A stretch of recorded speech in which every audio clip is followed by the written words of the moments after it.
Hey, what's up, guys? This is Quinn, and our topic for this Tuesday is 1. What is your opinion on pornography and the exotic dancing industry? And 2. What are some myths about taking hormones that you've come to find by either personal experience or through others to be completely false? Do you believe any myths, and do any scare you?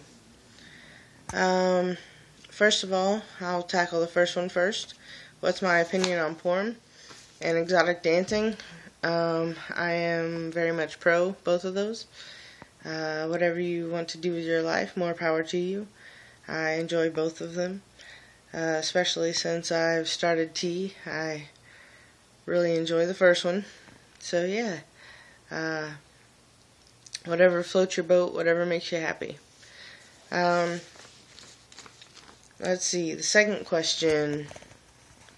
What are some myths about hormones? Let's see. One myth is that the higher dose you take, the faster changes you'll have. That's not true because, first of all, every body is different. So you can't know what changes you'll have anyway in a certain specific timeline because it depends on genetics and on your testosterone levels naturally already and stuff like that. And also, if you take huge doses, then whatever your body doesn't need, the extra gets turned into estrogen or a form of estrogen, and it actually could kind of refeminize you, I've heard. Roid rage is another myth. From some trans brothers I've talked to, I really don't think that is a big of an issue as people make it out to be. I think that's more of an exaggerated fear that you're like going to become the Hulk or something. There's definitely an aggression. Right now mine's not so much an aggression as like a frustration and an annoyance with a lot of stuff, a lack of patience. Let's see.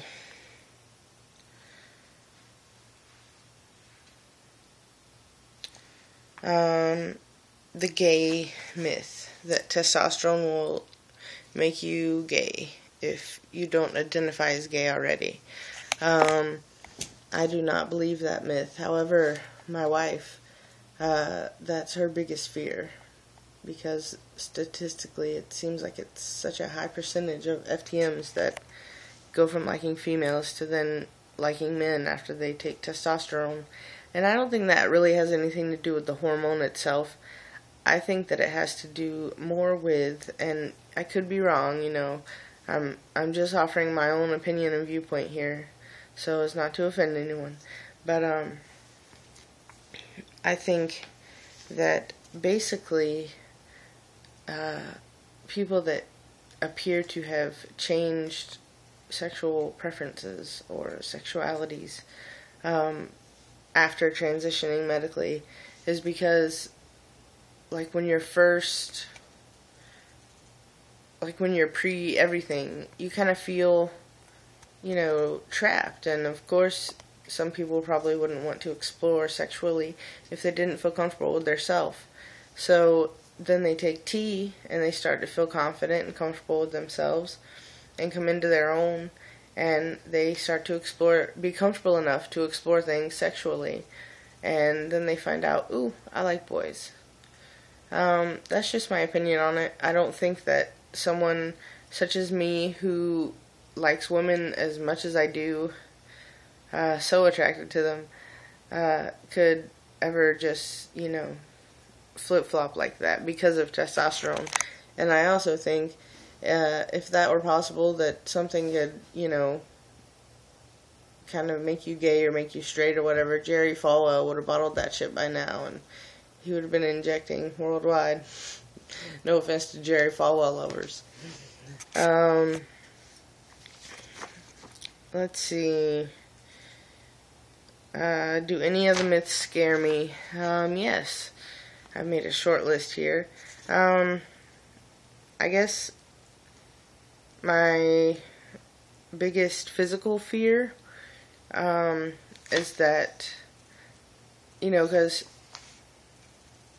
I guess back when I identified as a butch lesbian, I was really kind of rough and tough. And I mean, just, I'm talking about, appearance, general attitude. Like, I'm a big teddy bear, but, I don't necessarily look like one.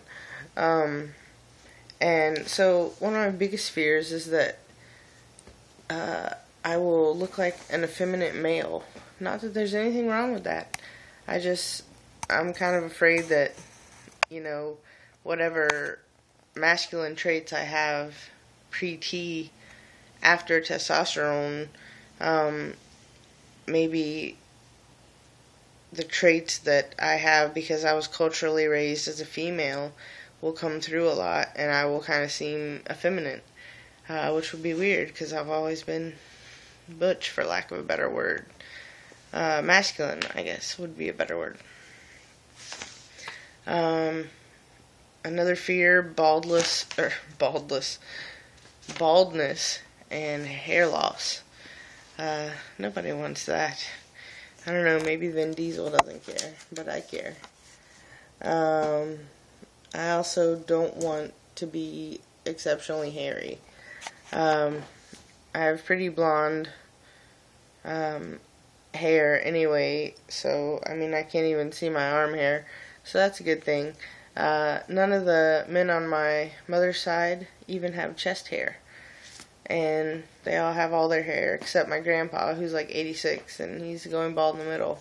So my odds look good that I won't be a hairy beast. I also fear that I won't get my patience back. This week has been very trying, and last week I've been very snappy and very concise and to the point, and I don't want you to tell me a story just to tell me a sentence, just get to the point, and very impatient, and I just can't even stand myself this week, really. So I hope that I can learn to somehow manage my patience back into my life, because it said bye-bye. It left me. It doesn't like me anymore. And the last fear is kind of a serious fear, and I think probably every trans guy can relate to this in some way. I fear that nothing I ever do will be good enough. I really want to transition, and I am. And I'm so excited about that. And, all the changes that are going to happen, and all the changes that are already happening. But I fear, even after that, maybe I'll still, have, some kind of dysphoria, whether it's, my voice isn't low enough, or I still don't have top surgery, or, maybe it would move south to bottom surgery. I don't know. And then after top surgery, would that make me happy, or would my scars bother me a lot? It's just a fear that, that maybe there's not an answer to everything that I've ever thought was wrong, or not as correct as it could have been about me. I think that tea is definitely not like a magic pill that will make everything better, but I think it'll make a lot better, and it already is. So yeah, I guess everyone can relate to a fear of, never feeling quite like you want to, never, I don't want to say complete, but I can't think of another word. I do feel rather complete. The love I have for my wife helps, and, the love I'm beginning to have for myself, because I'm starting to see the changes and see me develop how I've always supposed to have been developing. It's making me kind of love myself too, so that's always good. So sorry to ramble on this week. That was kind of a long one, almost 10 minutes, but thanks for sticking in there with me, and I will see you next Tuesday. Alright, peace.